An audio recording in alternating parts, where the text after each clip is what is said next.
아멘. 자, 우리 다 같이 큰 소리를 읽어볼게요. 시작. 이웃집을 탐내지 마라. 이웃의 아내나 남종이나 여종이나 소나 낙이나 탐내지 마라. 아멘. 자, 오늘의 말씀 제목 큰 소리로 읽어봅시다. 시작. 이웃집을 탐내지 마라. 자, 이웃집을 탐내지 마라. 자, 여러분이 기다리고 있었던 중에 제일 오랫동안 기다려본 것, 또 정말 간절하게 기다려본 것들이 있나요? 나 이거 정말 받고 싶었는데, 나 이거 정말 받고 싶었는데 기다렸던 적. 목사님은 있어요. 뭘까요? 바로 택배. 택배. 매일매일 택배가 올 때마다 설레요. 너무 기분이 좋아. 과연 저 박스에 뭐가 들어있을까? 박스를 열어보면 뭐가 있을까요? 다른 사람이 들어왔어. 뭐 속상.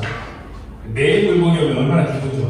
마치 산타클로스 할아버지가 선물을 주는 것처럼 누군가 택배를 전해주면 그것만으로도 너무 기뻐요. 물론 열어보면 대단한 건 들어있지 않아요. 그냥 필요한 간장 뭐 이런 거 들어있는데 그냥 받을 때마다 선물 받는 것처럼 기분이 좋은 거죠. 여러분도 누군가 여러분에게 택배를 보냈다고 하면 그때부터 많이 기다리지 않겠어요? 엄마 아빠가 인터넷에서 너를 위해 택배를 보냈다고 하면 막 두근두근 하잖아. 그 열어보니까 뭐가 있어요? 문제지가 있어요. 짜증이 나죠? 자, 좋습니다. 자, 이렇게 많은 사람들이 이용하고 있어요, 택배를. 한 사람이 1년에 택배를 이용하는 건수가 얼마나 될까요? 255건수. 자, 얼마나 될까요? 한 사람이 1년에 사용하는 택배, 받아보는 택배 물량 몇 개 정도 될까요? 몇 개? 100건. 아니에요. 그 정도로 많지는 않아요. 150건. 자, 아니에요. 한 번 한 사람은 잘 돼요. 아니. 155건. 아니에요. 80. 오! 대단한데? 확실히 택배를 많이 시키고 그건 아니겠지만 한 사람당 택배가 80개나 왔는데요. 적은 것 같지만 적어도 일주일에 2번 이상은 받아야지 이 정도 받을 수 있는 거예요. 왜냐하면 토요일하고 주일은 택배를 안 하잖아요. 또 월, 화, 수, 목, 금 중에서 택배를 2번 정도 받아야 일주일에 2번 정도 받아야 1인당 80개를 받는 거. 엄청 많이 받는 거예요. 그러면 우리나라 전체적으로 우리 택배가 이렇게 돌아다니는 개수, 사람들이 받는 택배 개수를 다 모아보면 얼마나 돼요? 1000번 받으면 몇 개야? 몇 개예요? 20, 100, 1000만, 10만, 1000만, 41억 2300만 개. 41억 2300만 개. 저 택배 높이를 쭉 쌓으면 세상에서 가장 높은 산보다 더 높이 올라갔어요. 엄청나게 많으냐. 저만큼 많으냐면 우리가 단 1년 동안 우리나라 사람들이 받는다는 것이죠. 물론 전 세계로 따지면 훨씬 더 많은 사람들이 받아요. 자, 이게 2023년 기준이니까 날마다 20% 이상, 50% 이상 늘어난다고 하니까 올해는 이것보다 훨씬 더 많겠죠. 55개가 넘어갈 수도 있어요. 자, 그런데 이렇게 많은 택배 물량이 돌아다니다 보니까 어떤 문제가 발생할까요? 약간 그래도 우리나라는 괜찮은 편이에요. 우리나라는 집 앞에 택배 물건을 둬도 안전하잖아요. 그런데 너무 많은 물량이 있다 보니까 때로는 그 택배 물량을 몰래 훔쳐가는 사람들도 있다고 해요. 이렇게 뉴스도 나와요. 딱 걸렸다. 택배 훔치는 택배 기사. 이상하죠?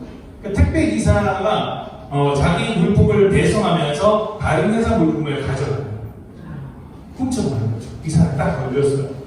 근데 이렇게 다른 사람의 택배 기사님은 원래 정직하게 하겠지만 이분이 좀 그랬던 거예요. 근데 이런 뿐만 아니라 다른 많은 사람들이 어른 중에도 있고 아이 중에도 있고 남자 여자 가리지 않고 가끔씩 택배 도둑이 등장했다라는 뉴스를 심심찮게 볼 수 있어요. 그 중에서 목사님이 기억하는 가장 이상한 택배 도둑이 한 명 있었어요. 우리나라는 아닌데 이런 택배 도둑이 있었어요. 한 장 봅시다. 자, 시커먼 쓰레기봉투가 살금살금 말이 달렸나 싶은데 실제로 말이 좀 달려있어요. 슬리퍼 신는 말이 보이죠. 이 전체 물류의 쓰레기봉투가 한 것은 태운당 택배였습니다. 봉투로 쓰러지죠. 봉투니 택배가 썩 사라진 모습이죠. 그렇게 택배 먹는 쓰레기봉투는 뒤뚱뒤뚱 걸어서 현장을 떠났습니다. 아니 저렇게 어렵게 훔칠 수가 있나요? 네, 택배를 신원을 감추려고 쓰레기봉투가 뒤집어 쓴 건데요. 이를 본 택배 주인은 되게 비싼 돈이다. 신고하지 않았다고 하고요. 이 영상을 본 우리 분들 진짜 쓰레기 같은 사람이라고 이 쓰레기라고 맹비난했습니다. 맞네, 쓰레기네. 땅콩의 대세를 추적하고 싶 이런 사람이 있었어. 그러니까 쓰레기 봉투를 뒤집어 쓰고 살금살금 기어가서 다른 사람의 택배를 훔쳐온 사람. 이런 사람도 있대요. 근데 이런 사람도 더 심한 사람도 없지 않겠죠? 그러니까 수많은 택배가 있는 것처럼 몰래 그런 훔쳐가는 사람도 있다는 거예요. 자, 택배를 훔쳐가는 이유가 뭘까요? 가난해. 가난해서? 그런데 꼭 가난해서 훔치는 것 같지는 않아요. 그냥 그 순간 택배를 보는 순간 욕심이 생겨서 뭘 훔쳐가는 사람도 있는 거죠. 그러니까 나쁜 욕심이 내 마음속에 들어오면 다른 사람의 물건, 다른 사람의 택배를 훔쳐가는 경우가 있다고 이야기를 하는 거예요.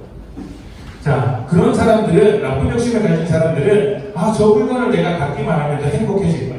저거 내가 갖고 싶은데 저것만 가져가면 내가 더 좋아질 거야 라고 생각을 합니다. 이런 사람들에게 하나님께서 뭐라고 하셨을까요? 오늘 말씀해 보면 내 이웃의 물건, 내 이웃이 가지고 있는 것을 탐내지 마라. 나쁜 욕심을 갖지 마라 라고 하셨습니다. 그러니까 여러분, 나쁜 욕심을 가지면, 그래서 다른 사람의 것을 내 것으로 만들면 행복해질 수 있을까요? No. 사실은 아니에요. 저 사람이 저거 많이 가지고 있는데 저것만 내가 가져온다면, 저걸 내가 뺏을 수 있다면 더 행복해지겠지라고 생각하는 사람들이 많이 있어요. 그래서 아까 봤던 그런 쓰레기, 이제 택배 기사님들도 그렇게 했던 것이겠죠. 사실은 그렇지 않아요. 일단 물건을 잃어버린 사람이 슬퍼할 거예요. 그렇잖아요. 내가 택배를 오랫동안 기다렸는데 누가 그걸 가져가 버렸어요. 그러면 그 사람이 슬퍼하겠죠. 또 훔쳐간 사람은 어떤 마음이 들까요? 처음에는 이거 가졌어 라고 좋아할 수 있지만 나중에 되면 어떻게 돼요? 후회. 또 다른 물건을 훔치고 싶어요. 계속해서 훔치고 싶어요. 왜냐하면 저걸 가져야만 내가 행복해지겠다고 생각하니까 이거 가졌으니까 다음에 또 가져야지 하는 거예요. 우리 맞아요. 바늘도 써도 된다. 3살 버릇 8가지 간다. 맞아요. 한 번 시작한 도둑질, 한 번 시작한 거짓말은 멈출 수가 없는 거예요. 세 번째는 어떤 문제가 생길까요? 내가 훔쳐오면 그때부터는 걱정이 들어요. 들키지 않을까? 경찰이 찾아오지 않을까? 누가 집에서 띵동띵동 똑똑똑 두드리면 나를 잡아먹었으면 아닐까? 계속 이렇게 불안하고 두려운 마음에 살게 되죠. 저 물건을 내가 가져가면 좋아질 거라고 생각했지만 사실은 더 불행한 인생을 살아가게 되는 거예요. 그래서 하나님은 그런 것은 너를 행복한 것이 아니야 라고 해서 내 이웃의 모든 것, 집, 너희의 사람 이런 모든 것들을 탐내지 마라, 욕심내지 말라라고 이야기를 했던 거예요. 자, 그런데 살다 보면 꼭 이렇게 도둑질 해야지라는 마음은 아니겠지만 나쁜 욕심이 마음속에 푹푹 찾아올 때가 있어요. 나쁜 생각이 머릿속을 차지할 때가 있어요. 나는 그렇게 생각하려고 한 건 아닌데 막 욕심이 찾아오는 거예요. 그럼 그때는 어떻게 해야 될까요? 성경에서 이렇게 이야기를 해요. 자, 우리 말씀을 한번 읽어봅시다. 디모데전서 6장 6절부터 10절인데요. 이거 다 같이 큰 소리로 앞을 보면서 읽어볼게요. 큰 소리로 읽습니다. 시작. 지금 가지고 있는 만족하는 것은 병건에 큰 도움이 됩니다. 우리가 세상에 올 때 아무것도 가지고 오지 않았으므로 세상을 떠날 때도 아무것도 가져가지 못합니다. 그러므로 먹을 음식과 입을 옷이 있다면 만족할 줄 알아야 어떻게 해야 한다고요? 만족할 줄 알아야 됩니다. 자, 계속 읽어볼게요. 그러므로 먹을 음식과 입을 옷이 있다면 만족할 줄 알아야 합니다. 부자가 되려고 애쓰는 사람은 시험에 들고 함정에 빠지게 됩니다. 어리석은 일을 하다가 결국 자신을 망치는 구덩이에 떨어지는 것입니다. 돈을 사랑하는 것이 모든 악의 뿌리입니다. 돈을 더 많이 얻으려다가 진실한 믿음에서 떠나고 오히려 더 큰 근심과 고통만 당하게 됩니다. 성경에서 이렇게 이야기해요. 너 만족할 줄 알아야 돼. 다른 사람의 것을 이렇게 빼앗는 게 더 좋아 보이지만, 그래서 부자가 되고 싶겠지만 어떻게 한다고요? 그 모든 것이 사실은 구덩이에 떨어지는 것과 같대요. 부자가 나쁘다는 이야기가 아니에요. 부자가 되기 위해서 다른 사람의 것을 훔치거나 거짓말을 하거나 나쁜 일을 하면 그렇게 되는 것과 같대요. 그래서 돈을 사랑하는 것, 하나님을 사랑하는 부자가 되는 게 아니고 돈을 사랑하는 부자가 되면 그 그 마음속에서 모든 악의 뿌리가 자라게 된다고 이야기를 하잖아요. 그래서 그것 때문에 어떻게 돼요? 더 큰 근심과 걱정을 당하게 된다고 이야기를 해요. 나쁜 욕심에 빠지지 않는 가장 좋은 방법은 바로 여기에 있는 것 같아요. 지금 가지고 있는 것을 만족하는 것. 만족하는 것. 만족이란 이런 거예요. 지금 내가 가지고 있는 것. 이것에 대해서 감사할 줄 아는 거예요. 나 이거 마음에 안 드는데 배터리가 없어요. 주세요. 배터리 바꿔줄게요. 자, 편지.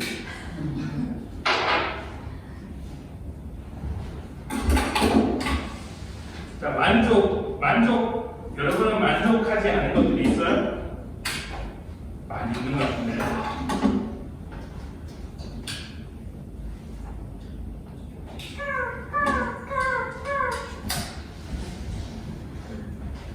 자, 만족. 만족의 반대말은 무엇일까요? 불만이겠죠. 나 만족할 수 없어. 불평하는 거. 여러분이 쉽게 불평하는 것들이 뭐가 있을까요? 반찬. 난 이거 먹고 싶은데. 나 밥 먹기 싫은데. 또 일찍 자고 싫은데.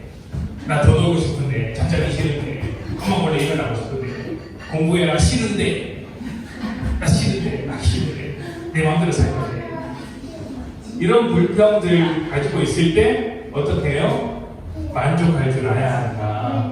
주신 것에 만족할 줄 알아야 한다라고 이야기를 하고 있어요. 반대로 이 만족이라는 건 이렇게도 말할 수 있어요.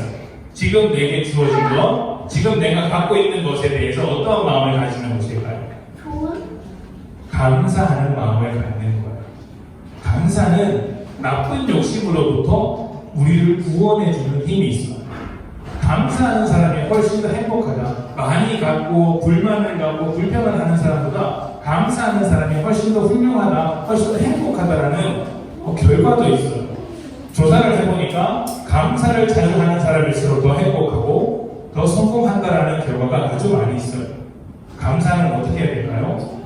내가 이것 때문에 감사할 수 있어. 내가 저것만 더 가지면 감사할 수 있어. 이건 또 사실은 나쁜 욕심에 비슷한 것일 수 있어요. 감사는 선택이 아니라 무엇이어야 할까요? 습관이어야 돼요. 습관.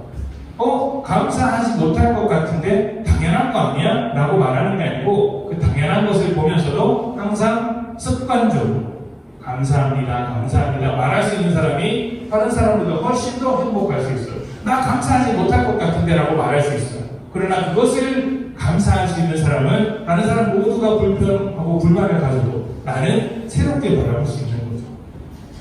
또 감사는 어떻게 해야 될까요? 이거 되게 중요해요, 여러분.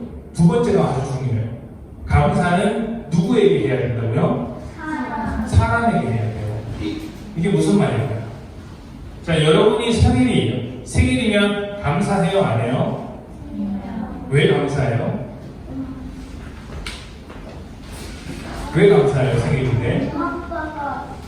선물을 주니까 감사하죠. 자, 생일날 선물을 주면 그 선물 때문에 감사하는 사람들이 있어요. 근데 감사는 그 물건에다가 하는 거. 내가 이것을 받았기 때문에 감사하는 거, 내가 좋은 것을 먹었기 때문에 감사하는 거, 내가 어디가 놀러 가서 감사하는 거, 이런 것을 가지고 감사하겠지만 정말 중요한 것은 그 먹을 것을 준비해 주신 사람, 선물을 준비해 준 사람, 그 사람에게 감사해야 되는 거예요. 생일날 왜 감사해야 돼요?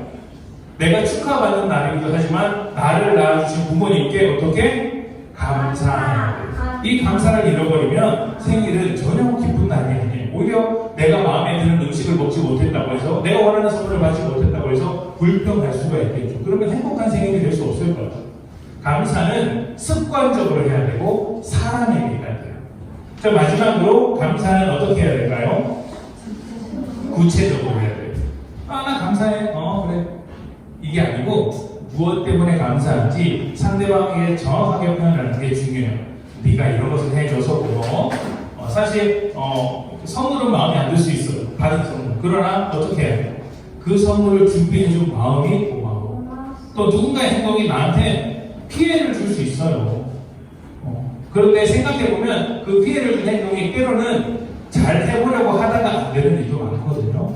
그러면 그래 이 일이 결과적으로는 좋지 않지만 그래도 잘 해보려고 노력한 것에 대해서 내가 감사해 라고 말할 수 있다면 그 친구와 아니면 그 사람과 어떤 마음으로 지낼 수 있을까요? 더 잘 지낼까요? 아니면 싸울까요? 잘 지낼 수밖에 없겠죠. 감사란 그런 거예요. 그래서 이 세 가지 말씀 감사는 어떻게 해야 된다고요? 첫 번째 습관적으로 선택을 하는 게 아니라 습관적으로 감사를 하는 거예요. 두 번째는 감사는 누구에게? 사람에게. 세 번째는 감사 어떻게? 구체적으로. 맞아요. 감사는 습관적으로 그리고 사람에게 구체적으로 해야 합니다. 욕심보다 나쁜 욕심이 마음에 막 자랄 때 하나님께서 정말 원하시는 건 우리가 이렇게 감사하는 거예요.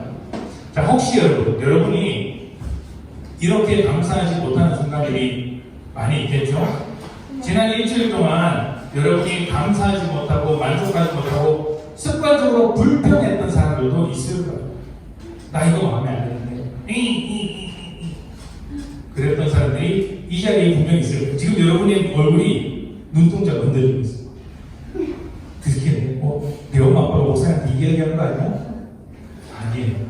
난 보면 아니죠. 여러분이 가지고 있는 그 불평과 불만을 감사로 바꿀 수 있으면 여러분은 세상 그 어떤 사람보다 행복한 사람이 될 것이라고 성경이 말하고 있어요.